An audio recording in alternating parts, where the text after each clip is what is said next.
سر بازیشو بازی میکنه به خاطر خود حامد نور محمدی تو بحث سه دفاع بازی کردن که بتونه پرسپولیس هم با دو مهاجم کنترل بکنه و پوشش داشته باشه. بازیکنی هستش که بتونه از تجربهش استفاده کنه اگه بخوان خطی بازی کنن و بالا بلیت فروش هم به نظر میاد خیلی بیشتر از اون ظرفیتی که پیش بینی شده بود انجام شده. حتی سکوهای ضلع جنوبی هم که قرار بود کلا بلیت فروشی توش انجام نشه پر از تماشاگران سرخپوش است. از این لحظه با سوت آقای پیام حیدری بازی دو تیم آغاز میشه. بازیکنان ذوباهن از راست به چپ توپ میزنن و بازی آغاز کردن. همین ابتدایی هم توپ میریزن به یک سوم دفاعی تیم پرسپولیس. در سمت چپ مسعود ابراهیم زاده به توپ رسیده، یه ارسال انجام میده داخل محوطه. این فرصت است عالیه، این فرصت برای زوان. همین ابتدایی چیکار کرد اونجا؟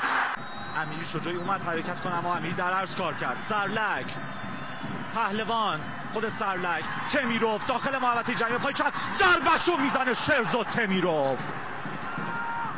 ضربه پای چپ شرزو تمیروف با اختلاف از کنار دروازه بیرون میره. ببینیم با هم در این صحنه وارد محوطه شد، روی پای چپ آورد و ضربه‌شو به این شکل زد که ثمری نداشت برای قرمز پوشان پایتخت.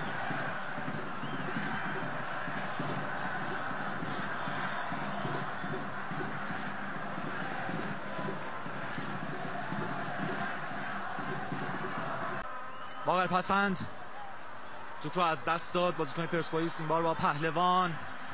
ترابی یه پاس در عمق، فرار شرزو تمیروف. خود تمیروف ضربه پای راست شرزو تمیروف و گل مساوی برای پرسپولیس. شرزو تمیروف دروازه ذوباهن رو باز میکنه و اولین گل خودش رو با پیراهن قرمز پوشان به ثمر میرسونه. فریاد شادی هوادارهای پرسپولیس از این گل تساوی بخش. به کارت زرد رو هم طبیعتاً دریافت میکنه به خاطر این صحنه این بازیکن شرزو تمیروف.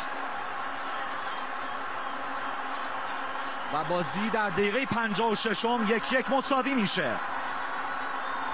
میبینیم جا موندن مدافعین ذوباهن، فرار تمیروف و در حالی که داشت کار سخت میشد براش ضربه‌ش رو پای راست زد و توپ با واکنش ناقص فرعباسی به قعر دروازه ذوباهن رفت و بازی به تساوی کشیده شد.